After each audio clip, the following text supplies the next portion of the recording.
हम लोग ईसा मसीह को कहते हैं, वो बाइबल में कहा गया है he is a son of God. कौन है वो? He is not God, he is a son of God. He is not God, he is a son of God. He is not God, he is a son of God. Then अधजल घगरी छलकत जाए, ये कहावत ठीक ठीक इस महान पुरुष के ऊपर लागू होती है जो बिना सोचे समझे ये वाक्य बोल रहे हैं कि यीशु मसीह खुदा नहीं है बल्कि खुदा के बेटे हैं। अधूरा ज्ञान एक ऐसी शक्ति है जो बहुत ही प्रभावशाली साबित हो सकती है।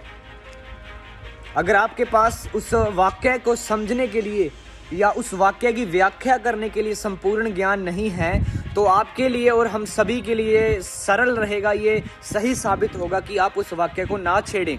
तो ये कह रहे हैं कि यीशु मसीह खुदा नहीं है। तो बाइबल के अंदर इनडायरेक्टली या डायरेक्टली तौर से देखा जाए तो यीशु मसीह ने कई बार ऐसा साबित किया है कि वो खुदा हैं और खुदा के बेटे भी हैं। अभी मैं आपसे एक सवाल पूछूं कि आप सभी एक इंसान के बेटे हैं, हम इंसान के द्वारा पैदा हुए हैं, हमारे पिता जो हैं वो एक इंसान है। तो अगर मैं आपसे ये सवाल पूछूं आप इंसान के बेटे हैं तो क्या आप भी इंसान हैं? ये तो ऑब्वियस सी बात होगी ना कि इंसान का बेटा इंसान होगा और परमेश्वर का बेटा परमेश्वर ही होगा। हालांकि यीशु मसीह ने भी बहुत बार ये साबित किया है। जब हम यूहन्ना की अंजील उसका 10 अध्याय उसके 30 वचन में पढ़ते हैं तो उस वचन में एक शब्द हमें मिलता है, मैं आपको पढ़ के सुनाता हूँ। यूहन्ना की अंजील 10 अध्याय उसके 30 वचन में लिखा है, मैं और पिता एक हैं। पिता का मतलब है परमेश्वर। ये हमें थोड़ा सिंपल सा, थोड़ा कैजुअल सा वर्स लग रहा है, लेकिन ये शब्द जब यीशु मसीह ने यहूदियों को कहा तो यहूदियों ने यीशु मसीह को मारने के लिए पत्थर उठा लिए और यीशु मसीह ने कहा कि तुम मुझे क्यों मारना चाहते हो? तो यहूदियों ने कहा कि तू अपने आप को परमेश्वर के तुल्य बताकर हमारे और परमेश्वर की निंदा कर रहा है। तो यीशु मसीह ने उनके डर से अपने वाक्य को चेंज नहीं किया कि नहीं भाई मैं तो वैसे ही कर रहा था, मैंने तो जस्ट वैसे ही कहा है। उन्होंने अपने वाक्य को चेंज नहीं किया, उसी वाक्य के ऊपर अटल रहे, क्योंकि यीशु मसीह उन्हें बताना चाहते थे कि उनमें और परमेश्वर में कोई डिफरेंस, कोई फर्क नहीं है।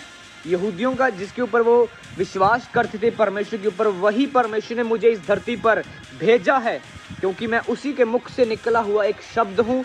और जब यूहन्ना की अंजील पहला अध्याय उसका 14 वचन में पढ़ते तो उसी शब्द ने देह का रूप इस पृथ्वी के ऊपर धारण किया।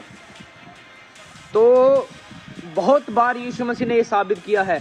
अगर हमें उस वाक्य के बारे में नहीं पता तो हमारे लिए बेहतर होगा कि हम उस टॉपिक के ऊपर बार बार ना कंट्रोवर्सी क्रिएट करें, ना उसके ऊपर आर्ग्यूमेंट बोलें, क्योंकि जब हम बाइबल को पढ़ेंगे बुद्धि के साथ, आत्मिक तौर से, तब हमें समझ आएगा कि यीशु मसीह असलियत में कौन है। वो खुदा भी हैं और खुदा के बेटे भी हैं। जब फिलिप्पुस यीशु मसीह से पूछने लगा कि हमें पिता के दर्शन करवाइए, तो यीशु मसीह ने कहा कि जिसने मुझे देखा है उसने खुदा को देखा है, परमेश्वर को देखा है, क्योंकि मैं और मेरा पिता एक हैं। पिता में जीवन है और जीवन मैं हूँ। पिता मेरे ही द्वारा काम करता है। ऐसे वाक्यों को, ऐसे शब्दों को यीशु मसीह ने यूज किया फिलिप्पुस को समझाने के लिए, और फिलिप्पुस को ये भी कहा कि मार्ग, सत्य और जीवन मैं ही हूँ, बिन मेरे द्वारा कोई भी स्वर्ग में दाखिल नहीं हो सकता।